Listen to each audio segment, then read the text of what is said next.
Ya, kita ketemu lagi dalam Ngopeni Iman. Tidak terasa sudah kita memasuki minggu keempat bulan Mei. Mari Bapak Ibu, sebelum kita membaca serta merenungkan firman Tuhan, kita berdoa. Puji syukur kepadamu ya Tuhan. Terima kasih atas pemeliharaanmu yang boleh sungguh kami rasakan hari lepas hari. Terima kasih ya Tuhan untuk segala hal yang boleh kami terima, baik itu sukacita maupun masalah, pergumulan. Biarlah itu semua boleh menguatkan kami dan mengingatkan kami bahwa Engkau selalu hadir bersama kami di setiap musim kehidupan kami. Terima kasih ya Tuhan, terima kasih. Saat ini kami akan merenungkan sedikit dari firman-Mu, pun juga ya Tuhan, biarlah firman ini boleh menjadi kekuatan kami di dalam kami menjalani kehidupan kami. Terima kasih ya Tuhan, terima kasih. Kami berdoa hanya di dalam nama-Mu. Amin. Ya, bacaan kita pada Ngopeni Iman hari ini diambil dari Kisah Para Rasul 1. Kisah Para Rasul 1 ayat yang pertama sampai yang ke-11. Saya akan membacakan bagi Bapak, Ibu, dan Saudara sekalian. Hai Theophilus, dalam buku yang pertama, aku menulis tentang segala sesuatu yang dikerjakan dan diajarkan Yesus, sampai pada hari ia terangkat. Sebelum itu, ia telah memberi perintahnya oleh Roh Kudus kepada rasul-rasul yang telah dipilihnya. Kepada mereka, ia menunjukkan dirinya setelah penderitaannya selesai. Dan dengan banyak tanda, ia membuktikan bahwa ia hidup. Sebab selama 40 hari ia berulang-ulang menampakkan diri dan berbicara kepada mereka tentang kerajaan Allah.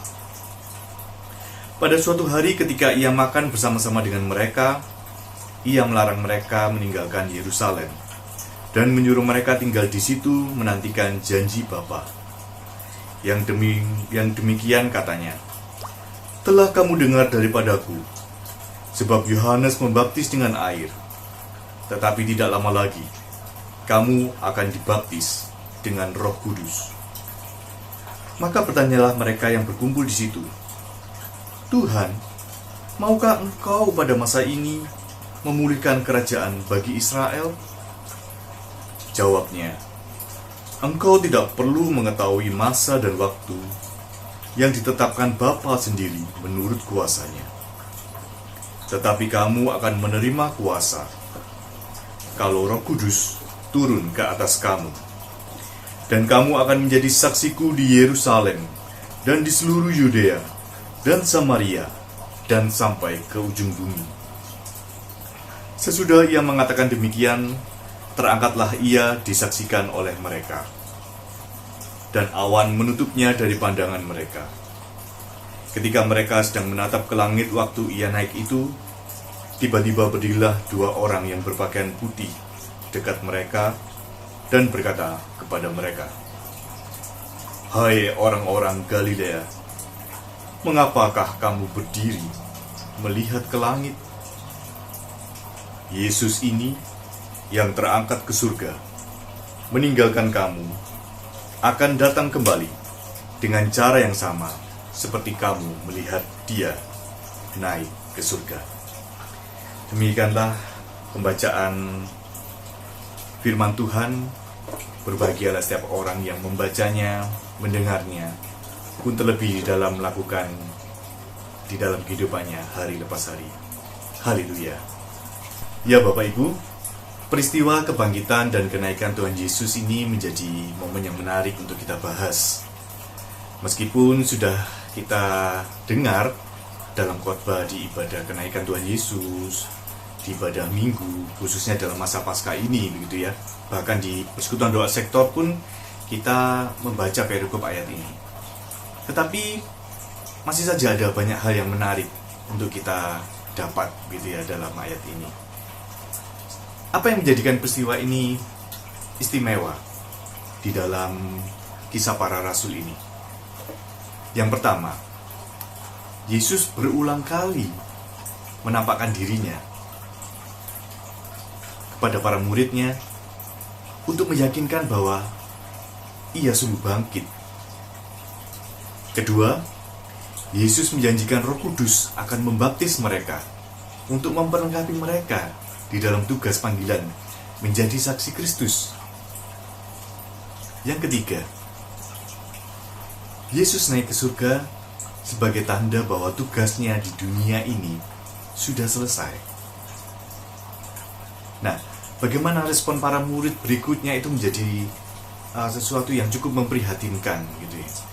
Di saat kebangkitan Yesus yang memberi pengharapan baru bagi mereka yang sempat kehilangan asa, ternyata konsep berpikir mereka bahwa Yesus bangkit ini itu masih keliru.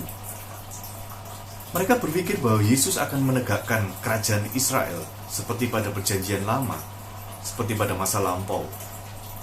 Bila demikian, tentu Yesus hanya akan menjadi raja bagi mereka sendiri dan bagi orang-orang yang di sekitarnya. Sebenarnya apa yang diajarkan Yesus itu berbeda dengan konsep berpikir para murid. Yesus mengajarkan mereka mengenai kerajaan Allah. Kerajaan Allah yang bersifat rohani. Sebenarnya di dalam ayatnya yang ketiga B, Yesus mengajarkan mereka mengenai kerajaan Allah yang bersifat rohani, yaitu kerajaan Allah yang ditegakkan melalui kematiannya di kayu salib, di mana dia mengalahkan kuasa dosa, dan melalui kebangkitannya yang mengalahkan kuasa maut. Kerajaan Allah yang bersifat rohani ditegakkan ketika manusia tunduk dan mengakui kedaulatan Allah atas hidupnya. Untuk menegakkan kerajaan Allah seperti itu tentu bukan dengan kekuatan manusia, melainkan kekuatan Allah sendiri. Itu sebabnya Yesus meminta mereka untuk menanti di Yerusalem sampai Roh Kudus turun atas mereka. Baru dengan kuasa yang dari atas tersebut, mereka dimampukan menjadi saksi Kristus untuk penegakan kerajaan Allah di atas muka bumi ini. Saudaraku, umat GKI sepanjang, kita pun sebagai umat yang percaya kepada Tuhan Yesus, kita pun juga bisa menerima kuasa untuk memberitakan Injil. Memberitakan Injil mungkin tidak sama dengan zaman para murid masa lampau gitu ya. Tetapi dengan perilaku kita, dengan hidup kita, dengan tutur kata kita, kehidupan kita itu seperti kitab terbuka yang dibaca oleh sesama kita, yang sewaktu-waktu dibaca, dilihat oleh orang-orang di sekitar kita. Tetapi syaratnya adalah kita harus mau hidup di dalam Yesus. Asalkan kita mau hidup di dalam Yesus, kita mau terus belajar, kita mau terus berproses, maka kita bisa mentransformasi diri kita menjadi pribadi yang semakin dekat dengan Tuhan. Maka yakinlah, orang-orang yang akan melihat kita juga akan melihat kebaikan Tuhan Yesus. Kita baca di dalam 1 Korintus 6 ayat yang ke-19.